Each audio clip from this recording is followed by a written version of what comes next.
is upon us here in the Northwest, and it is officially my favorite season. It's car season. So now is as good a time as any to introduce to you the official tire side track car.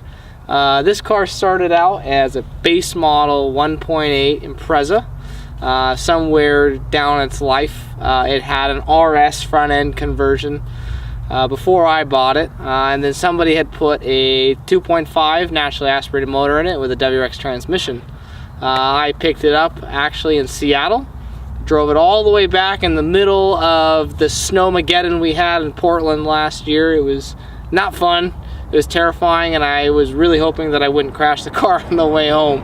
And then I had a donor car. I purchased the Green Machine, which was an 02 WRX with a full STI swap, an HMS Stage 3 motor build that was making about 400 wheel horsepower, give or take. And so I ripped all the guts out of that, and I ripped all the guts out of my base model Impreza, and I put all of the STI drivetrain and subframes and suspension and everything into this car. It was kind of a big undertaking, but not as big of an undertaking as other car swaps, just because Subarus are really plug and play. One of the main things that we did on this car, because it's designed for track use, I've got BC track coilovers. It's full polyurethane, energy suspension polyurethane bushings for all the suspension. Has lateral link urethane bushings.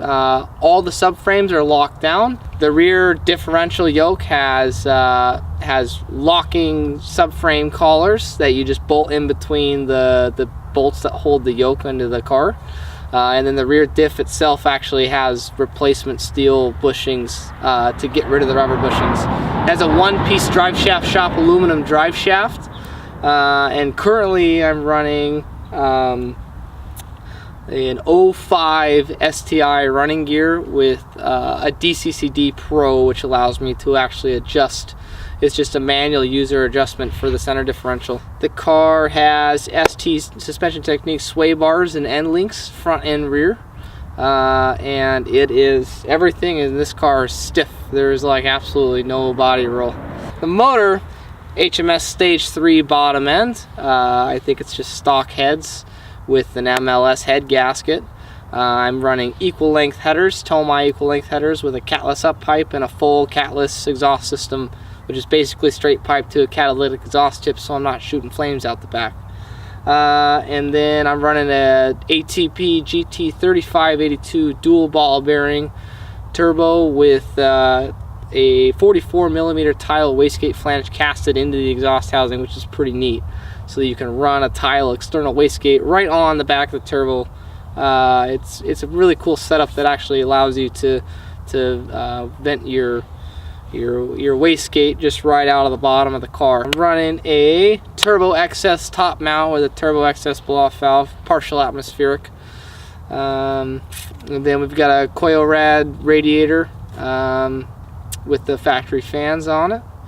And this car right now is putting down about 330 or some change for all-wheel horsepower and about 328 torque on 92 octane. On E85, the car's making about 380 for wheel horsepower and about 375 for wheel torque.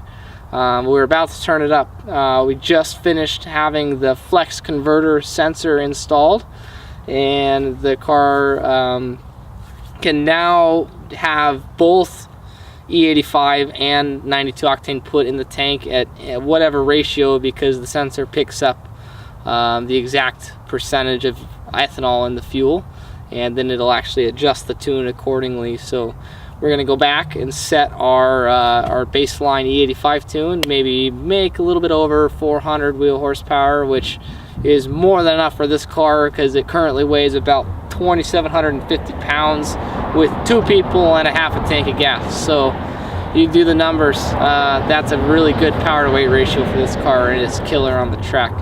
I'm running JNC 021 for wheels. They're 9.5 inches wide, front and rear, and I'm running the Falcon Azenis with the 200 tread wear tire.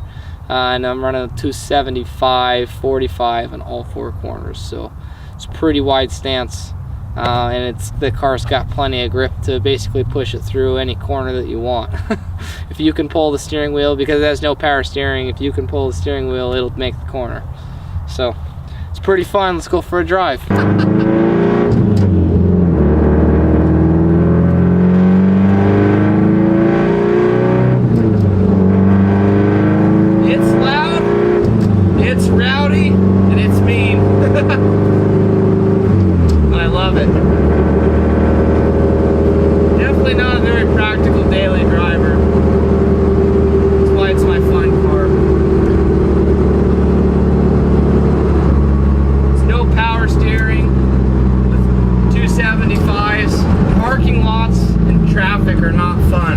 Especially with a spec stage 5 clutch. Oh, it's heavy. You gotta muscle it.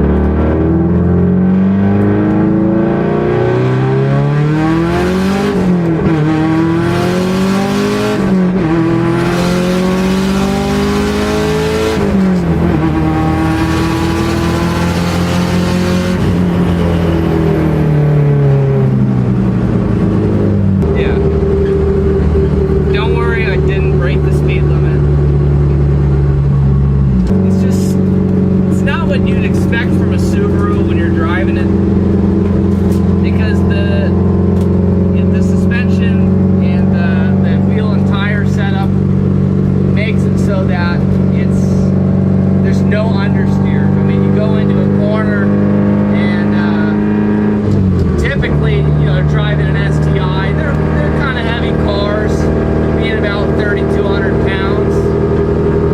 Going to a corner with some old street tires and you'll understeer like crazy. With this thing, it's like nothing. It's so responsive. And with the all-wheel drive, you can pull so hard out of corners. It's like nothing I've ever felt before. The STI transmissions actually have a rear torque bias through that rear differential. So on cold days, you have the DCCD set up right, you'll actually have a tendency to oversteer.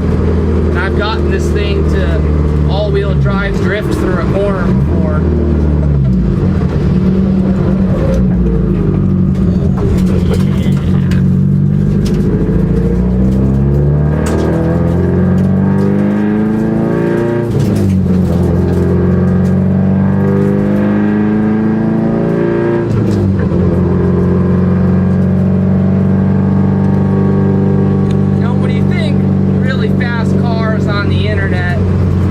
Typically thinking that, you know, 1,000 horsepower Supra is everybody's goal, right? Well, I think that people get a little bit lost when they come to terms with horsepower numbers, because even on the pump gas tune for this thing, power to weight ratio wise, it's just a kick in the pants.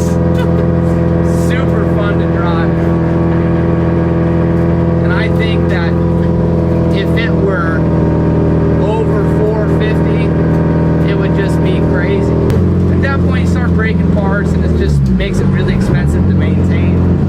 With this, an STI transmission is super happy at 400 horsepower.